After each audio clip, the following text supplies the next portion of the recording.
Good evening, I'm Melody. You're listening to Soft Talk with Ivory Road.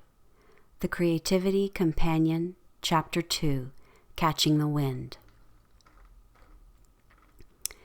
Inspiration rarely arrives on command. It moves like the wind, unseen, untamed, arriving from directions you never expected. You can't hold it in your hands or predict when it will come. All you can do is learn to listen for its sound, to recognize the gentle stirring that means something holy is near. The wind blows wherever it pleases. You hear sound, but you cannot tell where it comes from or where it is going. So it is with everyone born of the Spirit. John 3:8. You are never meant to force creativity. The breath of God does not respond to striving, it responds to surrender. When you try to chase the wind, it slips through your fingers.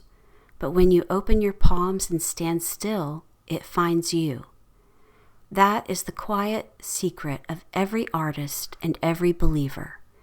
To live with your heart turned toward the breeze, waiting for the next whisper of spirit. There's a rhythm to this that feels uncomfortable at first.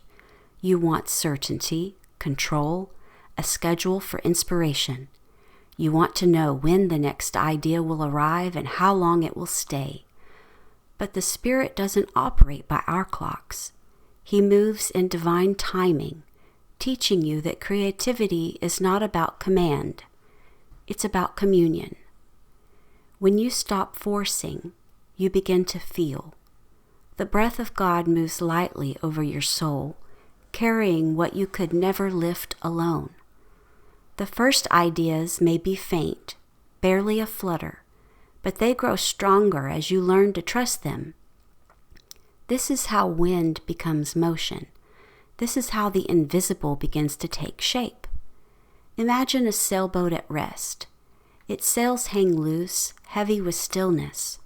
No amount of effort from the sailor can make the wind blow. He can prepare, he can lift the sail, untie the ropes, clear the deck, and wait. When the breeze arrives, even the faintest breath fills the canvas and carries him forward. The difference between stillness and movement is not more work, it's more readiness. That's the lesson of catching the wind. You prepare your heart, not by pushing harder, but by unclenching. You leave room for mystery. You begin to see that inspiration is not earned, it's received. God delights to move through willing hearts more than through perfect plans. When you practice openness, the Spirit finds space to move. There are moments when that openness feels risky. Trust always does. You can't see where the wind will take you. The path may twist or pause or change direction without warning. But if you listen, you'll notice something steady underneath the uncertainty. Peace. The kind that comes when you stop trying to make something happen and start letting something happen through you. Sometimes the breeze carries ideas. Sometimes it carries conviction or comfort, and sometimes it carries nothing but silence. Even then, the silence is not absence, it's rest. The Spirit is still near, steady as breath. Learning to catch the wind means learning to value presence over progress, to recognize that even waiting can be worship. Pause here. Breathe deeply. Feel the air fill your lungs and leave again. This is the oldest rhythm in the world. Inhale, exhale, receive, release. Every breath is a reminder that you are not self-made.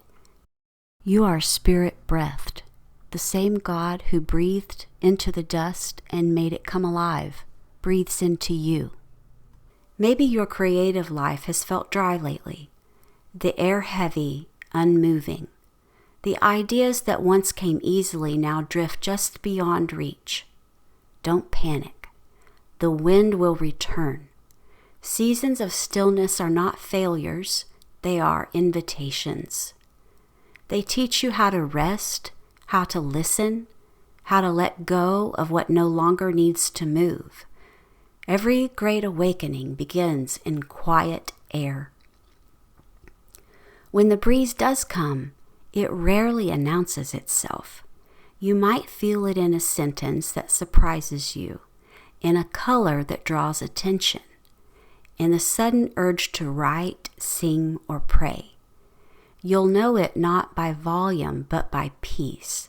The Spirit doesn't push. He pulls gently, leading you toward light.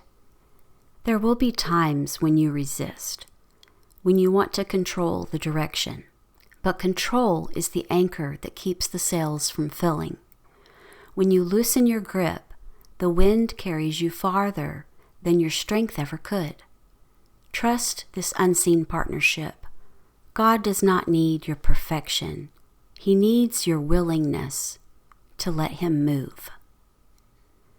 You are not the source. You are the sail.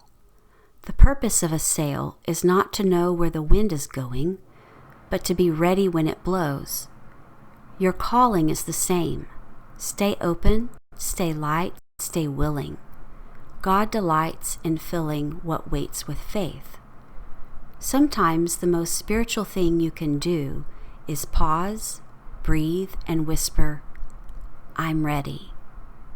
Not because you know what comes next, but because you know who sends it. That readiness is the doorway to creativity and to peace. When you learn to catch the wind, you'll discover that ideas arrive not as demands, but as gifts. You'll stop chasing inspiration and start living inspired. You'll realize that the same Spirit who stirs the branches outside your window is the one who stirs words, melodies, and colors within you.